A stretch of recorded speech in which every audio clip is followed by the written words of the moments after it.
Katika kipindi kilichopita nyuma yetu tumeona kwamba teolojia inavyomchora Mungu na ujio wa Kristo katika dunia hii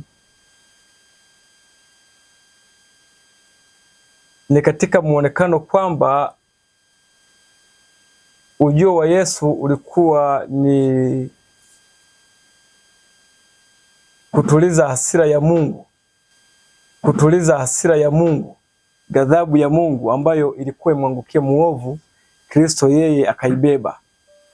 Kwa hiyo baada ya Kristo kuja msalabani kuishi maisha yale aliyoishi na kujitoa kafara ya kifo, hiyo ilibadilisha moyo wa Mungu akaweza kumpokea mdhambi.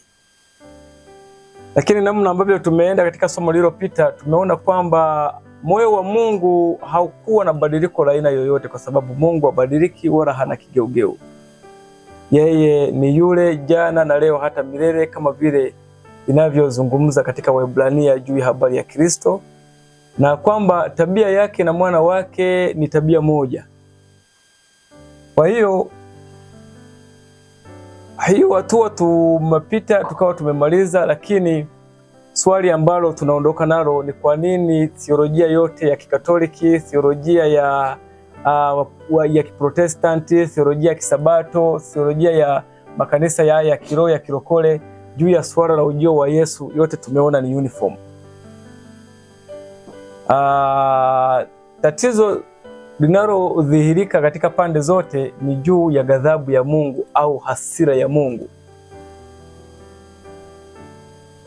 Ukichunguza utaona kwamba namna Mungu anavyohesabiwa na sheria yake ni vile vile ambavyo mwanadamu anavyomaanisha katika ghadhabu ya mwanadamu. Ndiyo ghadhabu ambayo ndiyo design hiyo Mungu aliyovikwa, kwamba mwanadamu akikosewa, akikasirika, anahitaji hasira yake kufanyiwa kitu cha kumtuliza.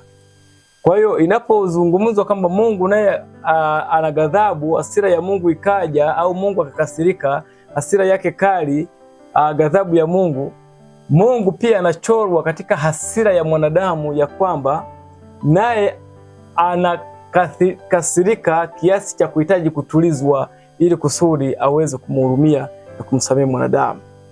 Tumeona kwamba madai hayo na design yoyote sio ya kweli. Kwa hiyo hatua inayofuata mbele yetu ni kuangalia namna gani hasira ya Mungu ilivyo. Mungu anakasirikaje? Je, ni sawa na mwanadamu? Hasira ya Mungu. Nikaribishe ndugu Wycliffe aweze kuendelea na sehemu ya mjadala inayofuata. Asante, nashukuru. Kwa hiyo baada ya hapo nafikiri itakuwa ni vizuri tukiweza kupata ombi.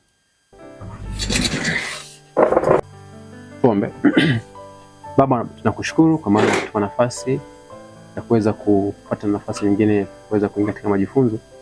Naomba ya kwamba utuongoze katika mwelekeo tutakao kuwa nao katika majifunzo haya. Naomba kwa Kristo aliye Bwana mwombezi wetu. Amen. Amen. Sasa it doesn't make sense kama kwa mzazi ambaye unampenda mtoto umwadhibu mtoto ambaye hajakosea kwa niaba ya nani? Ya mtoto ambaye amekosea. Kwa hivyo hiyo yote ni kwa sababu ya idea ya the wrath of God ambayo inaongoza hapa. Sasa hii ndio ule upagani tulikuwa tunazungumzia sasa katika kipengele cha lesoni ya siku ya 9, kwamba katika upagani huu ni kwamba Kristo anaadhibiwa, anapokea nini? Hukumu, naye anayempatia hukumu tumeambiwa ni fire za nani? Za Mungu. Anapokea hukumu kwa niaba ya wanadamu. Mungu anapotimiza hasira yake, then yeyote aliye ndani ya Kristo amefichwa kwenye nini? Mabawa ya nani? Mabawa ya Kristo, na anafichwa hapo milele. So in other words, hapo ukisikia haizungumzi chochote kuhusu whether huyo mtu amebadilika ama hajafanya nini? Hayabadilika. The main point hapa ni kwamba bora umemkubali Kristo, then wewe ukishakubali Kristo, then Kristo yeye alipoadhibiwa it was enough for you, and that was enough. Inahitajika tu wewe ufanye nini? Ubaki ndani ya Kristo forever, ufanye Kristo anachokuambia, yeye endelee kukufunika, ataendelea kushughulika na nani? Anakufunika dhidi ya nani? Dhidi ya hasira ya Mungu, dhidi ya Mungu na hukumu ya Mungu. Hiyo ndio shida yenyewe sasa. Sasa kwa hivyo hapo tunapata ya kwamba kwa hivyo wazo hili la ghadhabu basically limejengwa juu ya idea ya kwamba Mungu anahitaji kuadhibu nini? Mtu. Sababu hasira yake inapowaka then ni kama ile ya mwanadamu. binadamu ambaye amekasirika anapotaka kutenda kitendo cha kisasi ni kuadhibu mtu. Kwa hivyo kosa liliopo hapa ni kwamba Shetani ameaminisha wanadamu ya kwamba Mungu anapokuwa amekasirika basi naye hufanya kazi vile vile ambavyo wanadamu wanavyofanya nini? Wanavyofanya kazi. Ila nabii wa kanisa la Kiadventista ambaye ni Ellen White anasema haya maneno nikiyanukuu. Kitabu kinachoitwa Manuscript Release Volume 14 page 3 paragraph 1. Anasema, nikisoma naomba nitafsiri kwamba I was shown that the judgment of God, ilionyeshwa kwamba hukumu za Mungu will not come directly out from the Lord upon them. Zisingekuja moja kwa moja kutoka kwa Mungu.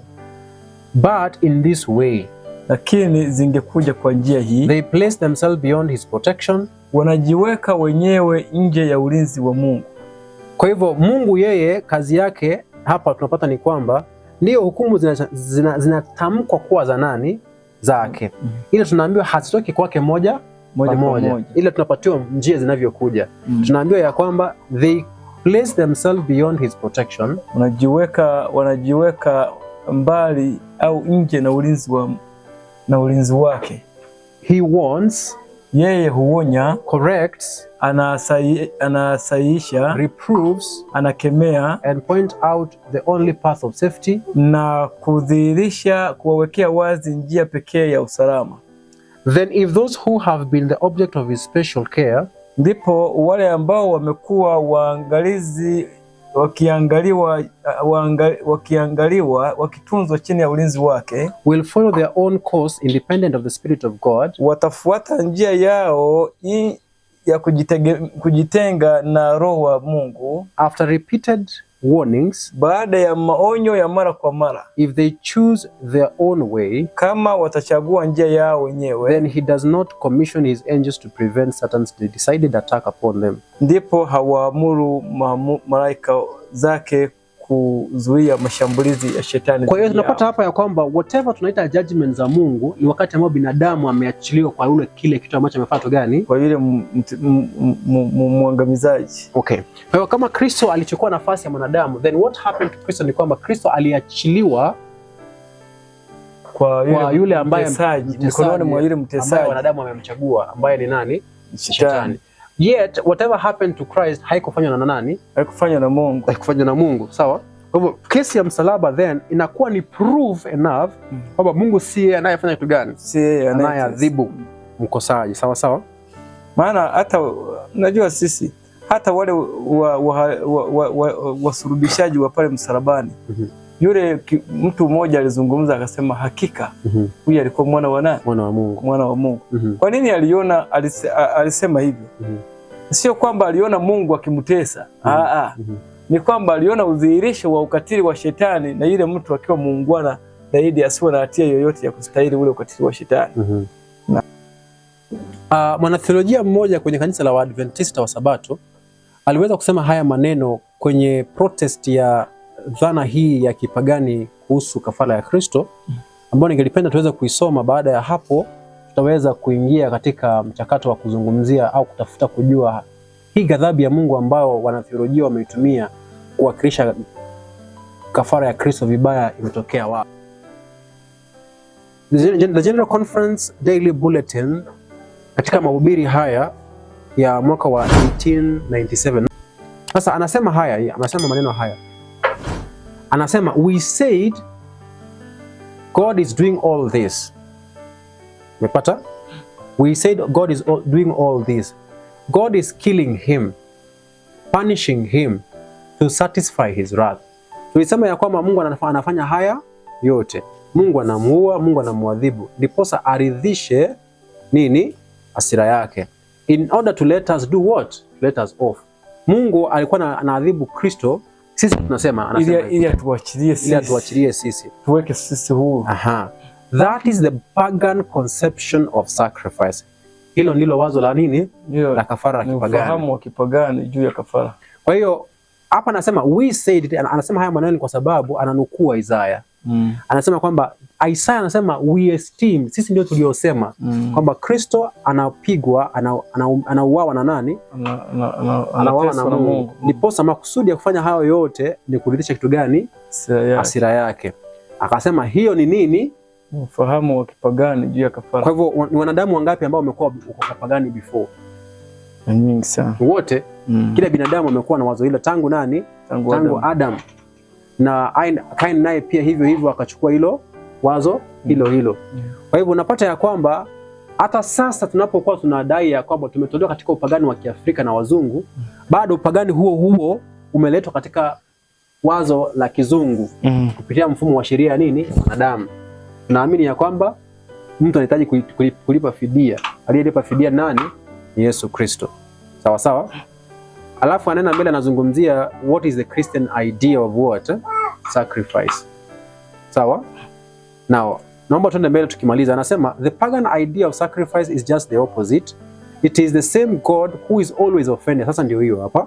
Kwamba wazo la kipagani kuhusu kafara ni tofauti na Kikristo ambayo ni kwamba it is the same God who is always offended. Ni Mungu yule ambaye daima ndiye anakuwa amekosewa.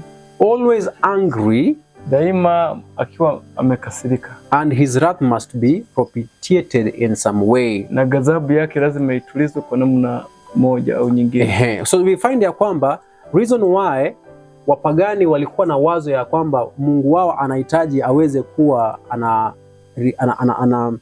anatulizwa kwa sababu walikuwa wanafahamu Mungu wao anafanya nini? Ana hasira.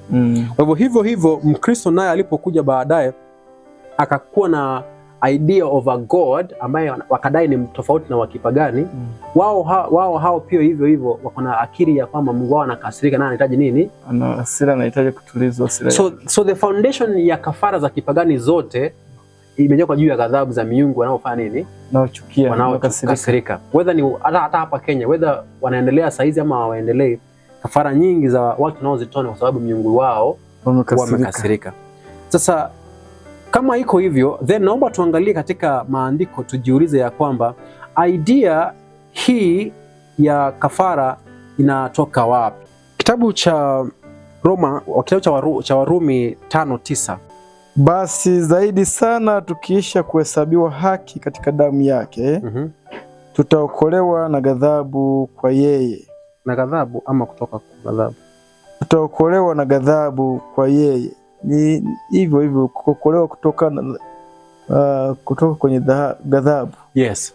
So we notice ya kwamba tunaambiwa ya kwamba kwa sababu tumehesabiwa haki kwa yeye kupitia damu yake, vivyo hivyo tutaokolewa na ghadhabu kupitia Kristo. So Kristo anapokuja duniani hapa, then tunapata hapa wazo kutoka kitabu cha Warumi 5 ni kwamba alikuja kutuepusha na kutuokoa kutoka kwenye nini? Kwenye ghadhabu. Kutoka kwenye ghadhabu. Now, wewe kama wachana unavyoelewa sasa. Wachana na ukweli unaojua wewe.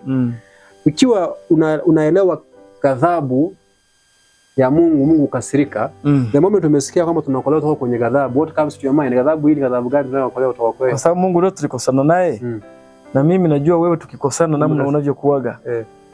Na Mungu naye nilimkosea. Na naelewa Mungu ana ghadhabu kama wewe na mimi. Then na moja kwa moja naelewa tumeepushwa na ghadhabu ya Mungu. So mkafiri anaposema ya kwamba Kristo alikuja kutukomboa dhidi ya kile ambacho Mungu atatufanyia tukimkataa, amekosea? Hapana. Haya, so unapoona mkafiri amechora Kristo kwenye mlango akibisha, sijui kama unaona picha kama hiyo. Kristo kwenye mlango anabisha, anasema kong kong kong hodi. Nani yuko pale mlangoni? Alafu anajibu ni Yesu Kristo. Unataka nini? Nataka kukuokoa. Uniokoa kutoka kwenye nini? Alafu anamaliza kwenye kile ambacho atakufanyia kufanya tu gani? Kataa. Kwa hivyo hiyo picha yote ya kikafiri, wao pia wanatafsiri kulingana vile ambavyo wanadamu wote tunafanya nini? Tunatafsiri. Ila hali halisia hiyo sio hali kweli. Ila sijui kama unajua ya kwamba kuna tafsiri moja, si tafsiri moja. Kuna versions zingine za kibiblia ambazo zinasema hivi, atatukomboa kutoka kwenye ghadhabu ya Mungu. Kuna versions zinasemea hivyo moja kwa moja. Ukiangalia King James version haijasema to save us from what wrath. Yeye inasema tu utuokoe kutoka kwenye nini? Ghadhabu. Ila version zingine zao zinasema moja kwa moja ya kwamba save us from the wrath of God. So inakuwekea kwamba Mungu ndiye ambaye alikuwa ametukasirikia, therefore anahitaji kufanya nini? tunahitaji mtu wa kutunusuru na yeye. Sasa tafsiri hiyo wanatheolojia waliongeza neno God alikuwa katika original manuscript wakiwakilisha lile wazo walilonalo kuhusu mpango wa nini? Wa Injili. Na naomba nifungue kitabu cha James chapter 1 verse 20. Yakobo 1:20. Yakobo 21. 1:20. Yakobo 1.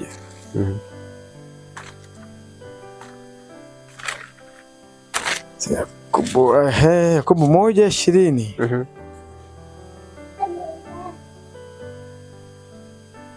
Anasema hivi, kwa maana hasira ya mwanadamu haitendi haki ya Mungu. Kwa hiyo wekeni mbali uchafu wote na ubaya uzidio, na kupokea kwa upole neno lile lililopandwa ndani iwezalo kuziokoa roho zenu. Kwa hivyo msingi wa uchafu wote ni nini? Msingi wa uchafu wote, yaani kwenye hiyo mada sasa hapa anatangulia kutuambia tuwekeni mbali hasira. Yeah. Tukifanya hivyo tutakuwa tumefanya nini? Tumeweka kando nini? Uchafu wote. Yeah. Kwa hivyo kimsingi kuna uchafu ambao tunaweza sema kwamba mzizi wake ni ubinafsi, tamaa zetu, sio? Lakini kuna vitu vingi ambavyo kwa kifupi kama binadamu tunatenda ambao mzizi wake ni mzizi wa hasira. Tukiangalia madhara ambayo dhambi nyingine zimefanya tukiwa kwenye mzani. Kwa kutazama utakuta kwamba dhambi itakayokuwa na mzani mkubwa zaidi, dhambi itakayokuwa na uzito mkubwa zaidi kati ya tamaa, si ndio hivyo? Kati ya kiburi, si ndio hivyo? Na dhambi zingine jumulisha na ile ya hasira. Kwa kweli hasira itakuwa na maovu makubwa katika uso wa dunia hii. Maadamu kwa sababu vita yote na mauaji yote ambayo yamepita duniani na chuki zote ambazo zimeendelea duniani ndio zinafanya dunia hii isiwe mahali, yani kitu chochote kinachofanya dunia isiwe mahali pazuri pa kuishi. Naomba turudi kitu pengine fulani hapa. Sawa. Kwa hivyo binadamu kinachomfanya awe na hasira, kinachomuongoza nikisema ni kiu ya haki yake, nitakuwa nimekosea. Kwa sababu hasira huwa inainukia kwenye kulipiza kisasi, kutafuta haki dhidi ya kile ambacho mtu ametendewa ambacho anadhani sio sawa. Kwa hiyo kimsingi katika kutafuta haki, katika kulipiza kisasi, kinachotafutwa ni nini? Haki itendeke. Kwa hasira ya binadamu imejengwa juu ya haki yake. Sasa tukisema kwamba tunajifunza basi hasira ya Mungu, hatuwezi ipata kujua hasira ya Mungu hadi wakati ambapo tutakuwa tumesuluhisha mgogoro wa haki yake, wa haki ya Mungu. Okay. Jambo la pili, ikiwa tumeshapata mpaka hilo. Kwa hivyo ikiwa haki ya Mungu ni tofauti na mwanadamu, sio? Kwa hiyo tutakuwa sahihi tukiamua tukisema ya kwamba Mungu anavyokasirika ni sawa sawa na binadamu anavyokasirika na haki yake. Kama haki ya Mungu inatofautiana na haki ya mwanadamu, then kwa vyovyote vile hasira ya Mungu lazima iwe tofauti na hasira ya mwanadamu. Haya, sawa. Kwa sababu ukiongeza ile fungu tulilosoma, maandiko yanasema hivi, hasira ya mwanadamu haitendi haki ya nani? Ya Mungu. Kwa hiyo kwa vyovyote kama mwanadamu akikasirika anavunja haki ya Mungu. Tunaelewa hapo? Mwanadamu akikasirika anavunja haki ya nani? Ya Mungu. Sasa haiwezekani Mungu naye akikasirika au anavunja haki yake. Maana kama hasira hii ya mwanadamu iko sawa na hasira ya Mungu, then Mungu naye akikasirika anavunja nini? Anavunja haki yake. Sasa ikishatokea hivyo Mungu sio mwenye haki. Hiyo pointi ya kwanza. Tayari Mungu anakuwa amekosa nini? Haki. Lakini pointi namba 2, maandiko yanasema ni katika Mhubiri nafikiri.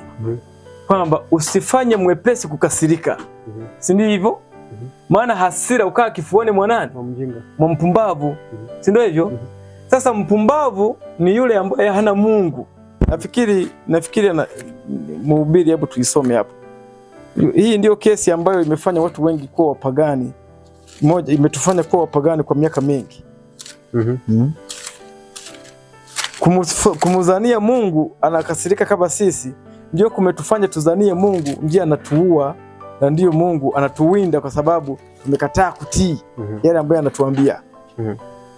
Aya. Anasema ni Mhubiri, nafikiri Mhubiri 7:9 anasema, usifanye haraka kukasirika rohoni mwako, maana hasira hukaa kifuani mwa wapumbavu. Sasa ikiwa Mungu pia huwa anakasirika, hasira inakaa kifuani pake, manake tayari saa hiyo Mungu anakuwa mpumbavu. Na mpumbavu kwa mujibu wa maandiko haya yanasema ni mtu ambaye hana Mungu rohoni. Sawa sawa? Sasa yani inakuwa ni ngumu kweli kweli hapo. Kuikwiti hapo na ikwiti vipi? Maana yani unahitaji kumuondoa Mungu ndipo hasira iingie ikae. Manake hapa ni shetani anakaa. Kwa hiyo kwenye mafungo ambayo nayasema, nafikiri kuna kipengele ambacho kinakuja wazi. Kwamba haiwezekani Mungu akawa na hasira kama ya mwanadamu. Haiwezekani. Kama yupo na hasira kama ya mwanadamu, naye ni mpumbavu. Jaha. Na ili unakuwa mpumbavu Mungu anapokuwa ametoka, maana yake nani yuko hapo? Ni shetani. Ni shetani. Kwa hiyo ni kusema hivi, kama Mungu anakasirika hasira ile ya mwanadamu, njia pekee ya kuipata ile hasira ya mwanadamu ni mpaka shetani akuingie. Si ni hivyo? Sasa je, Mungu huwa anafanyaje yeye kuipata hasira ya shetani bila shetani kumuingia? Unless yeye ndo shetani. Unless sasa yeye mwenyewe ndiye ageuke awe nani? Ageuke awe shetani. Sasa hiyo ni jambo ambalo linahitaji kupima mambo kwenye mzani wake ulio sahihi. Sasa tuongeze Waefeso. Sawa, Waefeso. Tuongeze Waefeso 4:26. Waefeso 4:26. Okay.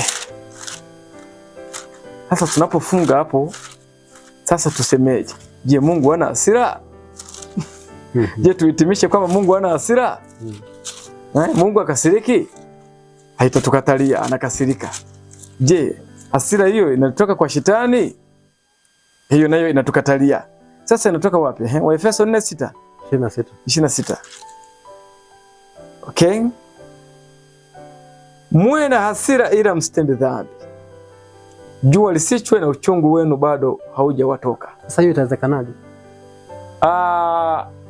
Yani kuwa na hasira usitende dhambi, hii ya kibinadamu, yani ni jambo ambalo halipo kwanza, aliwezi kutokea.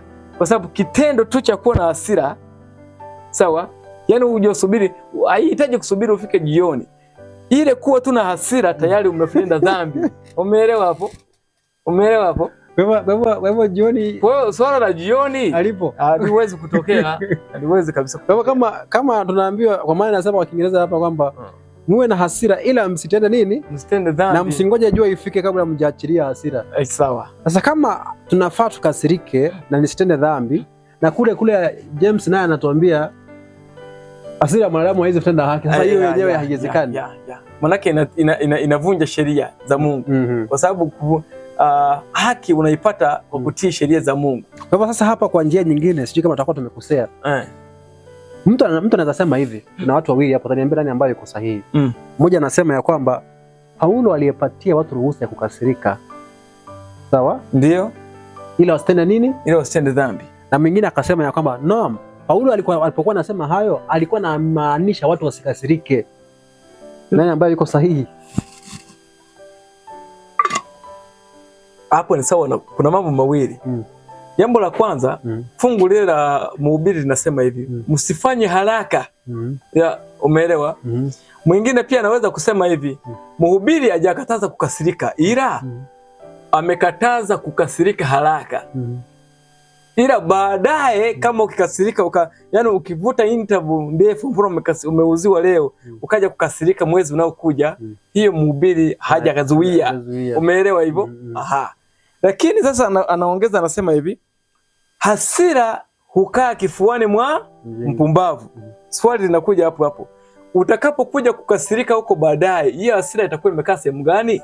Ndani ya moyo mpumbavu, ndani ya kifua kile kile. Kwa hiyo yani umesogeza tu mbele kwa mpumbavu, lakini bado umeendelea kuwa nani? Mpumbavu, kama muda ulivyosogea. Haya, Paulo anawaambia watu ruhusa ya kukasirika. Sawa? Ila pia anasema usikae nazo sana muda mrefu, jua lisije likachwa bado umeshikilia. Umeelewa? Kwa hiyo Paulo yeye ni kana kwamba na negate hii ya Mhubiri. Yeye anakuambia ni vema ukasirike haraka ili uachilie haraka, usije ukakaa nayo muda mrefu. Umeona hapo kesi inavyokuwa? Sasa maana yake nini? Maana yake hapa tunapokwenda tunaelewa kwamba iko hasira ambayo haitendi dhambi. Ambayo ni gani? Ambayo ndio Paulo anayezungumza. Sasa hasira ambayo haitendi dhambi maana yake itakuwa ni ile isiyovunja iliyo ndani ya amri zile za Mungu. Ndani ya sheria ya Mungu, inapatana na sheria ya Mungu. Lakini iko hasira ambayo yenyewe ikiingia haipatani na sheria ya nini? Ile ya Mungu ya upendo, ambayo inasema hivi, Warumi 13:10 anasema hivi, pendo halimfanyii jirani neno baya. Sawa? Basi pendo ndilo utimilifu wa sheria. Kwa hiyo katika utimilifu wa sheria ya Mungu ambayo haijavunjwa, pendo liko pale. Kwa hiyo iko hasira ambayo badala ya kudhihirisha uadui na maumivu kama vile hasira ya mwanadamu, iko hasira ambayo inadhihirisha upendo. Tunaelewa? Sasa hiyo hasira ambayo inadhihirisha upendo ni hasira. Unaweza kwenye lugha unaweza qualify kuita hasira. Tukileta katika lugha yetu haitaingia. Haiwezi kuingia. Tafute lugha nyingine ya kuelezea. Kwa hivyo kile ambacho Paulo anachokizungumzia, Paulo kwa kifupi haruhusu mtu kuwa na hasira. Kwa maana anaposema kwamba kuweni na hasira ila usitende dhambi, tayari hapo ameshaka kuambia hiyo haiwezekani kama hasira unayoijua hii ya mwanadamu, sio?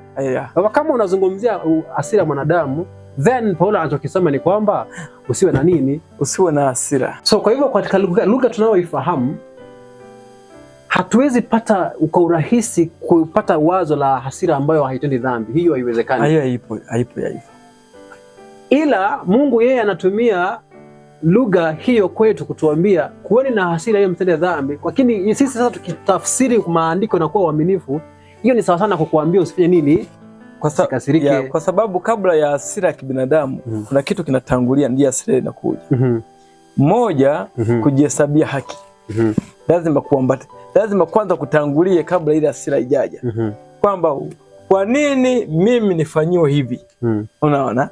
Kwa nini amenifanyia hivi? Kwa nini huyu nimemwambia kufanya hivi na hajafanya? Maana yake wewe umevunjiwa heshima yako tayari. Ndicho kinachofuatia. Kwa vyovyote, yani unapokasirika tu moyoni, hata usipoongea jambo lolote, hata hujakohoa lolote, ila ilimadi hasira imekaa, tayari umetenda dhambi. Asante. Kwa hiyo sasa ningependa tuende kwenye kipengele kingine. Nafikiri tumeweza kuweka msingi wa kwanza. Hasira mwanadamu haitendi haki ya Mungu. Kwa haziwezi kabisa kufanana. Kwamba binadamu wakati wote ambapo amekasirika, analolenga kulitenda, mwishowe matendo yale ambayo analenga kuyatenda ni ya kuadhibu, ni kulipiza kisasi. Kwa hivyo kuna vipengele tunavyotembea navyo. Hasira ya binadamu huwa msingi wake ni mtazamo wake wa haki. Kwa hivyo hawezi tenganisha haki ya binadamu anayoielewa na hasira yake. Nataka tuende sasa, baada ya amekasirika, haki yake inamhitaji, inamsukuma atamani nini ifanyike ama afanye nini. Tuende kitabu cha Luka 9:53. Lakini wenyeji hawakumkaribisha kwa vile alivyouelekeza uso wake kwenda Yerusalemu.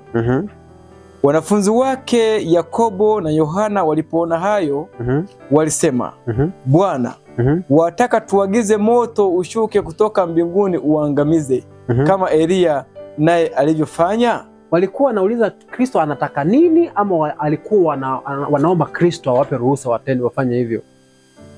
Kwa maana anapokuuliza hivi, unataka kunywa maji ama unataka kunywa chai? Ninataka kujua unataka nini wewe.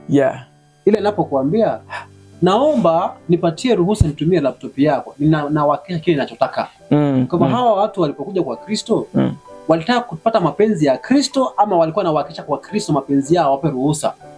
Hawa walikuwa wanaona kama Kristo yuko radhi na kama yuko radhi awape ruhusa watekeleze kama vile ambavyo Elia alifanya. Kwa hivyo lengo lao, wameudhika, wameumizwa, wamekasirika, hawajakasirika. Hawa wana hasira tayari, wamechukizwa. Kwa hasira hii ndio nao wafanya wawe na kiu ya kutaka watendee wale watu haki. Waumize, ndio. Waumize. Kwa sababu wao wenyewe kwanza hawajatenda haki, kuacha kumkaribisha Bwana wao. Kwa hiyo lazima amewafanyia kwanza favor, unajua. Maana unajua Wasamaria wenyewe hawakuwa watu ambao wanahesabika kuwa wanastahili kutembelewa na Myahudi na mkubwa kama huyo. Kwa hivyo waliumia. Kwa haki ya binadamu inapokuwa imevunjwa, binadamu hasira inapoinuka, lengo lake baada ya hapo ni kutaka kufanya nini? Kutafuta kuumiza aliyefanya kitu gani? Aliyekosea. Kwa hivyo Kristo anawakemea, kwa maana anagundua kwamba hasira hii iliyo ndani yao na haki iliyo ndani yao mwisho inalenga kuenda kuumiza. Anawaambia no, mimi sijakuja kufanya hivi. Ila Kristo anajua kabisa wale wamemkataa, ila haki yake. Anasema hivi, hii ni Yohana 5:30, mimi siwezi kufanya neno mwenyewe, kama nisikiavyo ndivyo nihukumuvyo, na hukumu yangu ni ya haki, kwa sababu siyatafuti mapenzi yangu mimi, bali mapenzi yake aliyenipeleka. Huyo ni Bwana Yesu anazungumza hivyo. Yeye hawezi kufanya neno mwenyewe. Ni fungu la 30 hili tumesoma. Okay. Sawa, anasema hivi kwenye sura ya 5 hiyo hiyo. Anasema 19. Mwana hawezi kutenda neno mwenyewe, ila lile ambalo amuona Baba analitenda, kwa maana yote ayatendayo yeye ndiyo ayatendayo mwana vile vile. Unaona? Sasa maana yake nini? Yesu wakati anapokataa kurespondi hapa kuruhusu moto kushuka mbinguni, ni kwa sababu hajapewa ruhusa yeye na Baba ya kufanya hivyo, na huku hajaona wahi kuona Baba yake anafanya hivyo. Kwa mwisho inafaa tuanze kutafuta Mungu. Yeye anapokasirika, basi yeye pia huwa anatafuta kuumiza watu. Kwa hivyo Kristo, roho iliyokuwa ndani ya wanafunzi haikuwa yake. Maana naikana, sio? Ni roho ya mtu. Naambia nyinyi hamjui roho ni ya nani mlio nayo. Of course anamaanisha kwa kifupi, roho aliyo nayo ilikuwa ya nani? Ya shetani. Kwa maana kuna watu falme nyingine. Kuna Mungu ana roho mbili.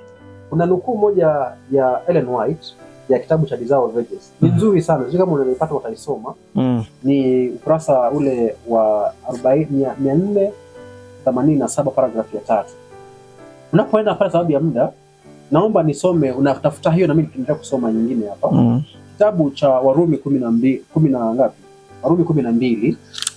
Warumi 12. Naomba nianzie ule mstari wa 17. Recompense to no man evil for evil. Provide things honest in the sight of all men. Msilipishe mtu baya kwa nini? Kwa baya. Bali peaneni, toeni mambo yaliyonyooka kwa macho ya kila mmoja. Ikiwa inawezekana na ikiwa inawezekana katika nafasi zenu, ishini kwa amani na watu wote. Dearly beloved, wapendwa, wale ambao ni wapendwa, avenge not yourselves, but rather give place unto wrath. Ila pisheni nini? Ghadhabu. For it is written, kwa maana imeandikwa, vengeance is mine, kulipisha kisasi ni kazi yangu. I will repay, say the Lord. Mimi nitafanya kitu gani? Nitalipisha. Sasa hapo tunapata ya kwamba Mungu anazungumza kupitia mtumishi wake Paulo, anasema ya kwamba hatuhitaji kulipa nini? Baya kwa nini? Kwa baya. Kwa hivyo haki ya Mungu mwishowe tunapata ya kwamba haina ile kiu ya kulipisha mtu anapofanya baya naye amtendee nini? Baya. Unaelewa? Ile ambayo ni jino kwa nini? Kwa jino. Bali anasema ya kwamba niachieni nini? Mimi nitalipisha nini? Kisasi. Sasa hapa ndiposa tena theolojia nyingine ikabuniwa. Unaelewa, shetani kila mahali anaibua mchakato wake. Na theolojia nyingine ikaibuliwa ya kwamba mimi sina haki kufanya hivyo, ila Mungu yeye kuna haki ya kufanya bayana. Ndio pale inapokuja unapokutana na watu wanaume wanakuambia hivi, Mungu ataua, atachoma kabisa waovu. Na kwa Mungu kuua sio dhambi. Ni haki yake yeye kufanya hivyo. Alafu yani kuhukumu kunawekwa ndio kuadhibu. Yani katika understanding ya theolojia iliyo duniani ni kwamba ile kuhukumu ndio kuadhibu. Unaona? Lakini Yesu alipokuja duniani, maandiko yanasema hivi, Baba alimpa hukumu yote. Na Yesu katika maisha yake ameonyesha hukumu mara sehemu kadhaa. Ameonyesha namna ambavyo hukumu yake jinsi inavyofanya kazi. lakini hakuna mahala ambapo Yesu amewaadhibu watu. Kwa mfano, wale walioleta mwanamke yule wakitaka Yesu ampige nani, atoe ruhusa ya kupiga mawe. Naona wale watu pale Yesu kitendo alichofanya ndicho kinachoitwa hukumu. Alipoandika chini Yesu alikuwa anatoa hukumu. Walipojihoji wao mwenyewe, kimsingi hukumu ya Mungu ni wewe ndio unajihesabia, wewe ndio, si Mungu anadhihirisha hali yako wewe jinsi ilivyo ndani. Then wewe ukishaiona hii hali yako unajikatia mahala unastahili kuwa. Wewe mwenyewe unaona kwamba hustahili. Unaona? Ndicho ambacho Yesu alichofanya, aliwafunulia hali yao pia ilivyo ya kiroho. Unaona? Hali yao jinsi ilivyo. Na baada ya kuwafunulia ni wao ndio walijihesabia. Sio Yesu aliwaambia tokeni hapa. Wao ndio waliona hata wao hawastahili kuwa pale. Sasa kile kitendo Yesu alichofanya pale, hiyo ndio hukumu ya Mungu. Ambayo mara nyingi sasa sisi tunapotaja hivi, hukumu ya mwisho, Mungu atahukumu wenye dhambi, tunahesabu kwamba hiyo hukumu maana yake ni Mungu kuadhibu. Umeona sasa hapo ambapo makosa yanapoingilia kutukamata. Vizuri nikiongeza, katika kuzungumzia Mungu anavyofanya hukumu yake, tushapata kwamba Mungu afanye hukumu moja kwa moja katika muktadha wa kuadhibu. Kwa kuna hukumu ambayo Mungu hatendi, ambayo ni hukumu ya kuadhibu. Ndio. Ila hukumu anayosemekana nayo itenda ni kudhihirisha hali halisi ya mtu. Lakini anapodhihirisha, lengo lake sio kama kuletea majuto, bali uweze kurekebisha na kutubu. Hukumu hiyo ni sawasawa na hukumu ya daktari ambayo inaitwa kupeleleza, kuleta udhihirisho wa hali halisi, ndiposa mgonjwa achukue hatua ya kuendelea na matibabu. Kwa hivyo lengo la Kristo kutudhihirishia ni kama daktari ambaye anakupeleka kwenye maabara, alafu anapochunguza anataka uone, ndiposa ushirikiane naye katika swala la kuponya. Ila Kristo mwenyewe alipokuwa duniani hapa, kuna hukumu aliyoisema yeye hatendi. Unaelewa? Ambayo kwenye kitabu cha Yohana, naomba tuone kitabu cha Yohana 5, anasema haya maneno nikiweza hebu sio kama utasoma kwa Kiswahili ama nisome kwa Kiingereza. Tena baba, Yohana 5 mtu yeyote. Yohana 5 tuanzie kwanza 45. Yohana 5:45. Anasema hivi, msizani kwamba mimi nitawashtaki kwa Baba. Yuko anayewashtaki ndiye Musa, mnayemtumaini ninyi. Kwa maana kama mngalimwamini Musa, mngeniamini mimi. Msizani kwamba mimi nitawashtaki kwa Baba. Yuko anayewashtaki ndiye Musa, mnayemtumaini ninyi.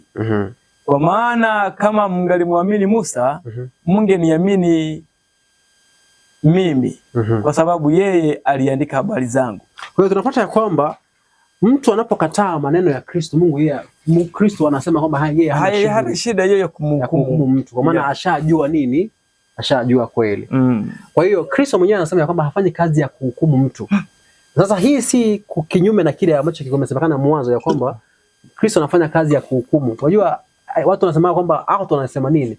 Mara wanasema Mungu anahukumu, mara wanasema hahukumu.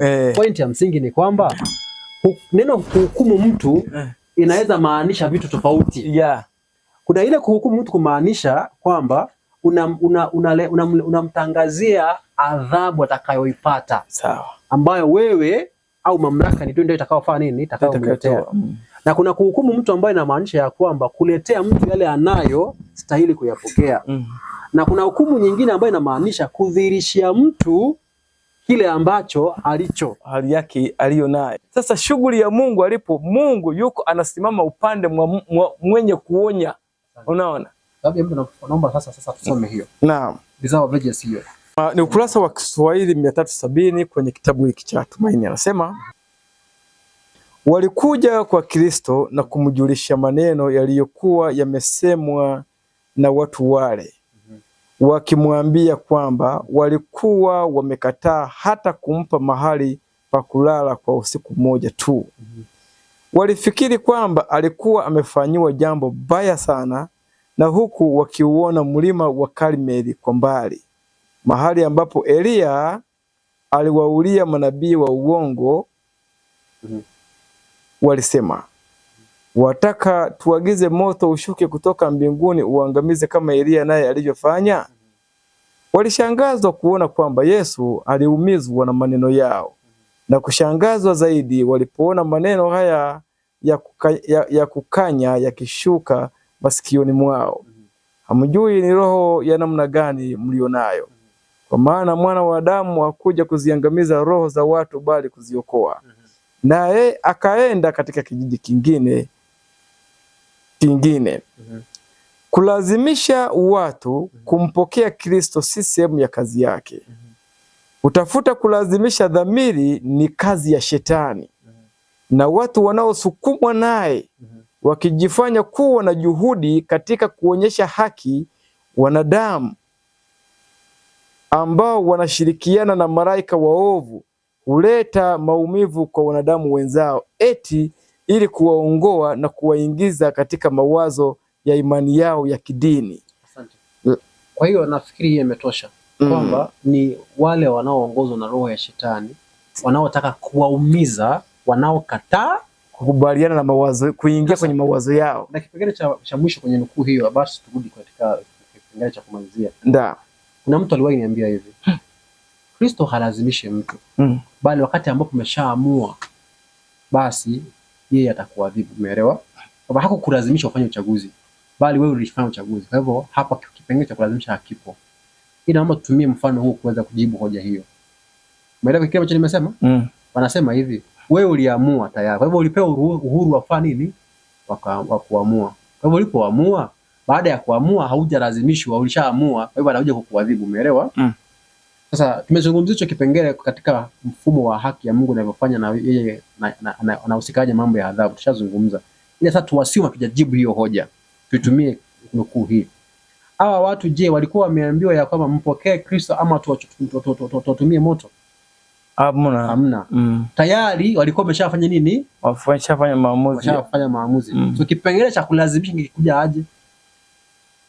Kwa kuwaletea kama moto ungekuja ilikuwa sababu ya uchaguzi walioutenda. Manake hata kama walikuwa naungua kwa tusamee tu, tulikuwa hatujui, hatutarudia, si ndivyo? Kipengele cha msingi hapa ni kwamba kipengele kwamba Mungu halazimishi hakihusu wakati tu mtu anapofanya uchaguzi. Kinahusu vitendo ambavyo mpeana uhuru anavitenda baada ya mtu amefanya uchaguzi. Unapata pale? Kwa hivyo mtu anaposema ya kwamba Mungu halazimishi, sio kwa maana ya kwamba tu ya kwamba anawacha mtu huru waamue, baada ya hapa huja kumshughulikia. Tunamaanisha hivi, kunyang'anya mtu huru inahusika ile wakati ambapo unamsukuma aamue, na pia wakati ambapo unamletea adhabu baada ya nini? Ya kuamua, jinsi ambavyo hao mandugu wawili walikuwa wanataka kufanyia Wasamaria. Yesu alitoa mfano wa bwana yule aliyewagawia watu mali. Aliwapa malipo. Eti aliwapa kazi ya kufanya, si ndivyo? Wengine sijui saa 11, wengine sijui saa 3, wengine sijui saa 9, wengine saa ngapi. Alafu baadaye wengine akawapa kazi kwa muda wa saa 1. Sasa wakati anakuja kulipa yule bwana, hakujalisha aliyefanya kazi muda mrefu, ila aliwalipa wote sawa. Sasa ikaonekana pale wale waliofanya muda mrefu tangu mapema wakawa na manunguniko pale. Sema haiwezekani, hii sio sawa, hii sio haki. Yaani ni pale. Hii sio haki, hii hajatenda haki. Yaani sisi tumefanya kwa muda wa masaa mangapi yote hayo? Tumeshinda juani. Alafu wao wamefanya saa 1 tu. Ndio tunakuja tunalipwa sawa na wao. Hii kwa kweli sio haki. Yesu akasema hivi, kwa nini mimi nilaumiwe juu ya uhuru wangu? Je, si haki yangu mimi kumpa yoyote kama nitakavyo?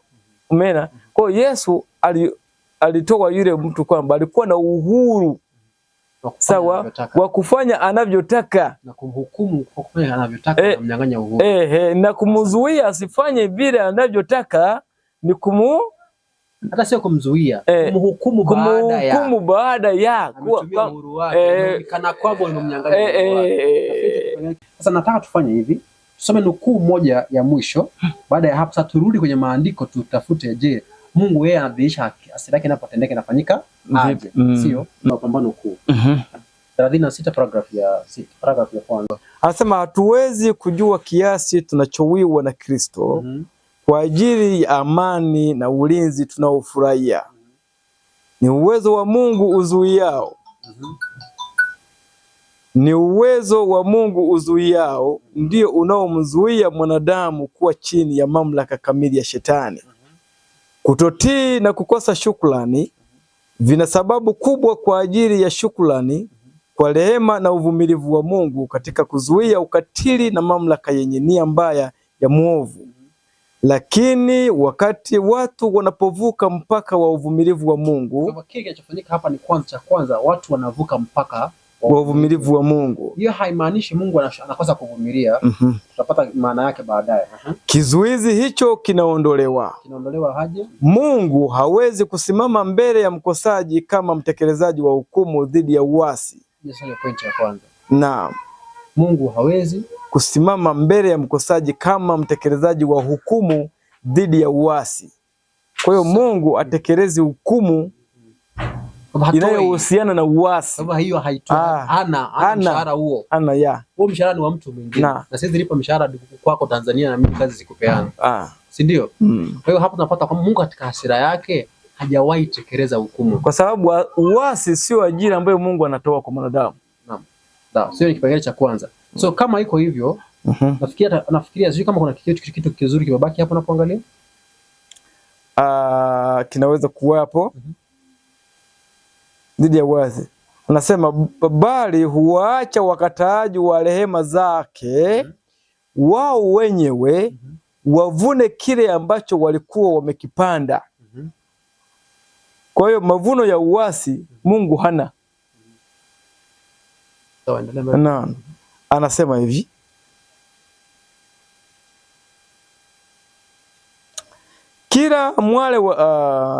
kila mwale wa nuru uliokataliwa, kila onyo lililodharauliwa au kupuuzwa, kila tamaa iliyoendekezwa, kila uhalifu wa sheria ya Mungu ni mbegu iliyopandwa ambayo itatoa matunda yake daima. Roho wa Mungu anapopingwa daima, hatimaye anaondolewa kutoka kwa mwenye dhambi, na kisha hapo hakuachwi nguvu yoyote ya kudhibiti tamaa mbaya ya roho, na panakuwa hakuna ulinzi wowote dhidi ya uovu na uadui wa Shetani. Kwa hivyo kwa kifupi sasa kipengele hapo ni kwamba Mungu sio yeye anayeondoa ulinzi, bali sisi ndio tunaokataa ulinzi ambao kupitia Roho Mtakatifu. Na Mungu hana hukumu, hana utekelezaji utekelezaji wa hukumu ya waovu. Hiyo sio kazi yake. Hana mshahara huo kwa sababu hajamwajiri Mungu mtu yoyote kufanya dhambi. Unajua katika maandiko inatuambia kwamba hayo waliokuwa yanatendeka hapo yalikuwa yanatendeka inaitwa hasira ya Mungu kwa Israeli. Sawa. Ukisoma kitabu cha Mathayo 10:22 mstari wa 7 ikiwakisha parable hii ya Mungu anapotuma, ni Mungu ama ilikuwa ni parable ya mfanyikazi ama ni mfalme aliyetuma mwana, alafu wafanyikazi wa huyu mfalme wakaua mwana. Alafu inauliza, je, angefanyia nini wao? Atafanya nini dhidi ya wale waovu? Alafu inasema mstari wa 7, hasira yake yule mfalme akawatumia nini? Majeshi. Majeshi yake ndiposa karibu kawaua hawa wauaji na kuchoma nini? Mji wao. Sasa hapo tunapata ya kwamba kinachotendeka kitabu cha Pambano Kuu kwa Waisraeli inaitwa nini?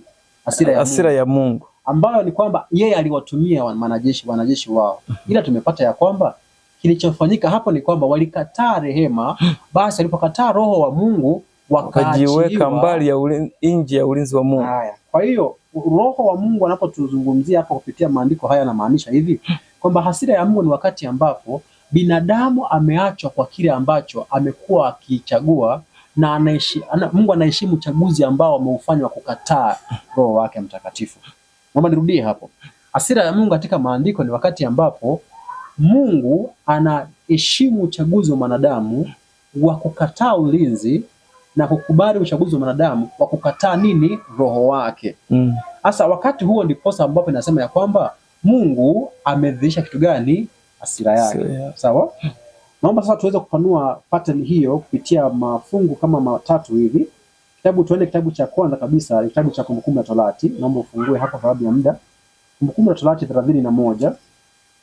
Kumbukumbu la Torati 31, naomba nisomee ule mstari wa 17. Nasema vipi? Ndipo hasira yangu itakapowaka juu yao siku hiyo, nami nitawaacha, nitawaficha uso wangu. Kipengele hapa ambacho tunachotafuta ni kwamba Mungu anapokasirika huwa anafanya nini katika hasira yake? Pattern sasa. Anamwacha mkosaji. Good. Kwa hivyo yeye ni kinyume na mwanadamu. Mwanadamu anapokuwa amekosea, yeye anatamani kumuumiza. Unapata hiyo ni kinyume na Mungu afanye hivyo.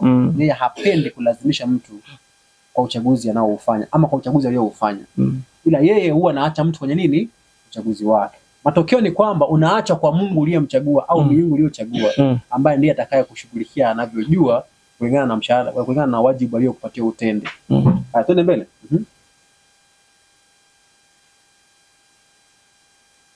Nami nitawaacha, nitawaficha uso wangu. Nao wataliwa, tena watajiriwa na mambo maovu mengi na mashaka, hata waseme siku hiyo, je, kujiriwa kwetu na maovu haya si kwa sababu Mungu wetu hayumo kati yetu? Asante. Kwa hivyo pattern hii inakuwa wazi ya kwamba Mungu katika haki yake ambayo hailazimishi, ni haki ya uhuru kulingana na sheria ya uhuru, inapokuwa inadhihirika katika hasira, yeye ni kuheshimu uchaguzi wa mwanadamu kwa kumwachilia kwa kila alichokichagua, ya kutoendelea kumlazimisha kufanya anavyopenda Mungu. Mungu halazimishi mtu afanye anavyopenda mwenyewe. Hiyo ndio inayoitwa nini? Ghadhabu yake. Paulo akinukuu haya anayaweka katika picha nyingine. Kitabu cha Warumi 1, naomba uanzie ule mstari kuanzia ni 10:21. Anasema kwa sababu walipomjua Mungu hawakumtukuza kama ndiye Mungu wala kumshukuru, bali walipotea katika uzushi wao, na mioyo yao yenye ujinga ikatiwa giza. Wakijinena kuwa wenye hekima walipumbazika, wakaubadili utukufu wa Mungu asiye na uharibifu kwa mfano wa sura ya binadamu aliye na uharibifu, na ya ndege na ya wanyama na ya vitambaavyo. Kwa ajili ya hayo Mungu aliwaacha katika tamaa za mioyo yao, waufuate uchafu, hata wakavunjiana heshima miili yao. Kwa maana waliibadili kweli ya Mungu kuwa uongo, wakakisujudia kiumbe na kukiabudu badala ya Muumba anayehimidiwa milele. Amina. Hivyo Mungu aliwaacha wafuate tamaa zao za aibu. Hata wanawake wakabadili matumizi ya asili kwa matumizi yasiyo ya asili. Wanaume nao vivyo hivyo waliacha matumizi ya mke ya asili, wakawakiana tamaa wanaume wakiyatenda yasiyowapasa, wakapata nafsini mwao malipo ya upotevu wao yaliyo haki yao. Na kama walivyokataa kuwa na Mungu katika fahamu zao, Mungu aliwaacha wafuate akili zao zisizofaa, wayafanye yasiyowapasa. Sasa kwa hivyo Mungu hapa anapokuwa katika hasira yake, maana hii tunazungumzia kutoka 10:28, hasira ya Mungu inadhihirishwa. Kwa maana ghadhabu ya Mungu imedhihirishwa kutoka mbinguni juu ya uasi wote na uovu wa wanadamu. So hapo unapoendelea kusoma kwa chini vile ambavyo tumesoma, unapata mahali Mungu aliruka kwanza kuwaumiza. Nasema tu akawaacha. Mungu anapoheshimu ulichokiamua, hapo amefanya kosa gani? Hapo hiyo ndio hasira yake. Hiyo ndio hasira yake. Sasa tumeshapata ya kwamba tumeona pattern hii, tusijirudie sana, ndipo tuende mbele kwa sababu ya muda. Ni Mungu anapokasirika na binadamu anapokasirika, kwanza matendo yanayotokea baada ya hasira zao kuwepo ni tofauti. Na motive kwenye akili nia ni tofauti. Sasa ila hizi hasira mbili zinahisi vipi? Unajua kama nikisema Kiswahili inahisi vipi naeleweka. Hisia zake zikoje? Hisia zake zikoje? Cha kuanzia ni Hosea. Twende mbio mbio kwenye kitabu cha Hosea 11 ule mstari wa 7 hadi mstari wa 8. Anasema hivi, na watu wangu wamejipinda kuniacha, ingawa wawaita kwenda kwake aliye juu. Kwa hivyo kipengele hapo tunapata kwamba sasa hivi ndivyo asili inavyoanza. Mwanadamu anaingia katika nini? Hali ya kumwacha Mungu. Uasi, Mungu kwanza au kuachili, anapambana, sio? Anarejea kupambana, sio? Kwa hivyo mwanadamu ndiye anayeanzisha mchakato wa hasira. Anachagua uasi. Naye Mungu anafanya nini baada ya hapo? Anaitikia kushindikana. Ingawa wawaita kwenda kwake aliye juu, hapana hata mmoja atakaye mtukuza. Kwa hivyo kwanza unaingia kwenye uasi, Mungu anakuacha ama anarudia na kutafuta? Anaendelea kutafuta watu kutafuta. Ila baada anasema anaendelea kufanya nini? Kuendelea kutafuta mambo yao, hawatafuti utukufu wa Mungu. So wakiendelea kudumu katika mambo yao, Mungu anafanyaje? Twende mbele. Anasema niwezeje kukuacha Efraimu? Kwa hivyo inambidi afanyeje? Amuache. Ila sasa sikiza sentence anauliza. Niweze kukuacha aje? Huyo mtu anapofanya hivyo, anaacha kwa ukaidi, kwa hasira, au anaumia kwa sababu hamna namna nyingine ya kufanya bora. Niwezeje kukuponya Israeli? Niwezeje kukufanya kama Adima? Niwezeje kukuweka kama Seboimu? Moyo wangu umegeuka ndani yangu, huruma zangu zimewaka pamoja. Sitatumia ukali wa hasira yangu, sitarudi kumwangamiza Efraimu. Kwa maana mimi ni Mungu, si mwanadamu. Mimi ndiye aliye mtakatifu katikati yenu. Wala sitaingia ndani ya mji. Watakwenda kumfuata Bwana atakaye nguruma kama simba. Kwa maana atanguruma, nao watoto watakuja kutoka magharibi wakitetemeka. Watakuja wakitetemeka kama shomoro toka Misri, na kama hua toka nchi ya Ashuru. Nami nitawakalisha katika nyumba zao, asema Bwana. Mstari wa 9. Tumeshavuka hapo kwa 11. Niko nafika 9 niambie umemaliza pale. Sitatumia ukali wa hasira yangu. Sitarudi kumwangamiza Efraimu. Hicho ambacho anasema kama sitatumia ukali wa hasira yangu ndio ambacho anasema kama niweze kukuacha aje. Sasa hiyo tumeshazungumzia. Kwa hivyo hasira ya Mungu ni kuacha mtu, ila hizo hisia unavyozisikia anavyozungumza sio hasira kwenye lugha ya hasira. Bali kama ingewezekana kubadilisha hilo neno ingeitwa nini? Huruma. Ni uchungu. Sawa? Ule uchungu wa hasira ndio wasio hasira, ule uchungu wa maumivu anaoona mtu anapoenda kupotea ndio ambao maandiko yatumia neno nini?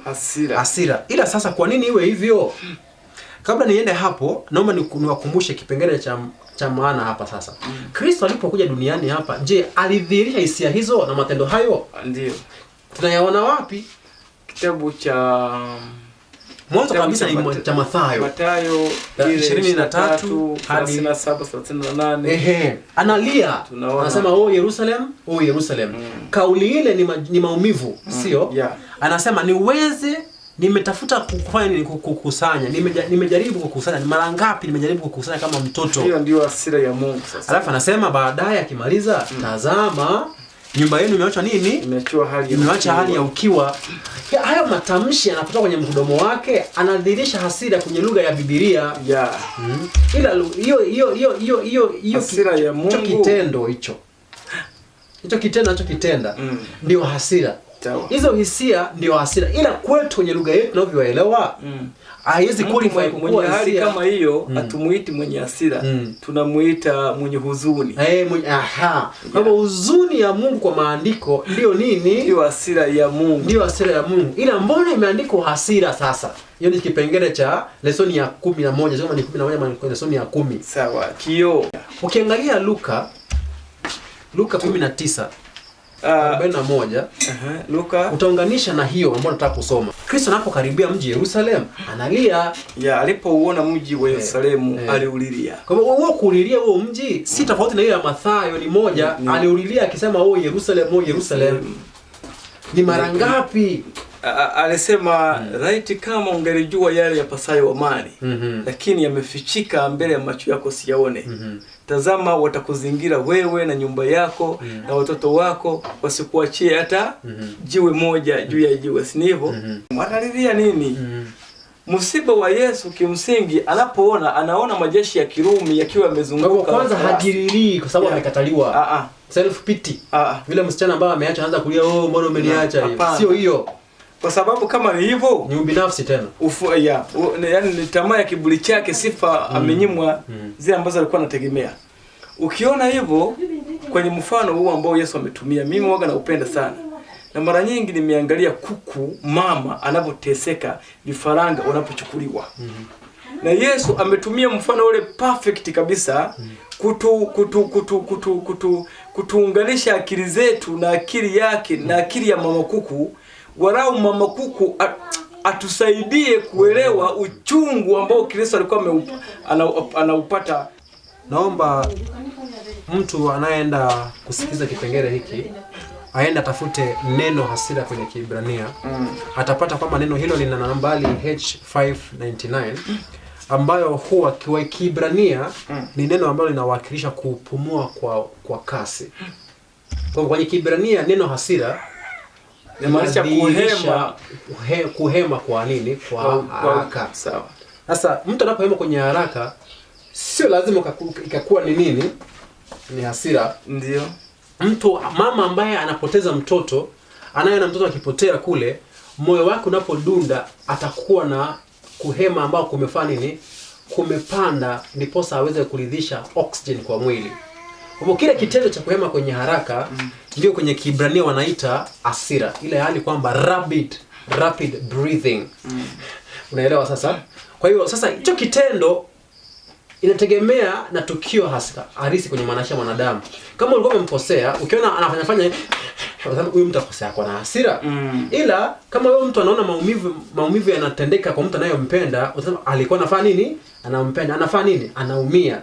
So Mwebrania yeye anaposema neno hasira linamaanisha kupumua kwa nini? Kwa kasi. Mungu kwa kifupi, hasira yake ni wakati ambapo anapitia maumivu, machungu ya moyo, anapolazimishwa kuheshimu uchaguzi wa mwanadamu ambaye ameamua kukana nafasi ya rehema na ulinzi wa Mungu. Basi Mungu aweze kutubariki. Nafasi ni yako. Mimi pale kwenye yule mama kuku, kama tukiwa waaminifu kuingia kwenye akili na upendo wa mama kuku alionao kwa vifaranga, alafu ikafikia mahala akasema basi sawa, anawaambia vifaranga wake hivi, basi hamtaniona tena, si ni hivyo? Hivi kweli anaongea akiwa katika hali gani? Kwa upendo ambao mama kuku anaojua vifaranga vyake. Kuna kuku anatamani hata ukitaka kuona uchungu wa kuku, hata nyoka akija ni vigumu kuku kukimbia kaacha vifaranga. Kuku anaweza kujitahidi kupambana na mwewe hata naye mzidi mabavu wale igo wale, ili mradi tu alinde nini? Kifaranga. Lakini kama kifaranga wako wanaenda kwenye kuliwa, mama kuku anajitahidi kuwakumbatia, kuwazuia, wanashindikana, wanakataa, wanashindikana, wanaenda mahala hatari iko. Unafikiri mama kuku anakuwa kwenye hali gani mpaka kufikia mara kusema hivi, basi hamtaniona tena? Umeelewa hapo? Anaondoka. Yaani anaweza kuondoka akiwa katika hali gani? Yesu anajipicha katika hali hiyo hapo. Kwa ni rahisi kuelewa hali ambayo Kristo atakuwa nayo anapoondoka kutoka pale Yerusalemu, kuambia Wayahudi sio kwa furaha wala kwa hali ya chuki. Lazima iwe katika ile roho ya kuku, tumtafsiri katika ile roho ya mama kuku ambayo yeye mwenyewe ametumia kama kielelezo.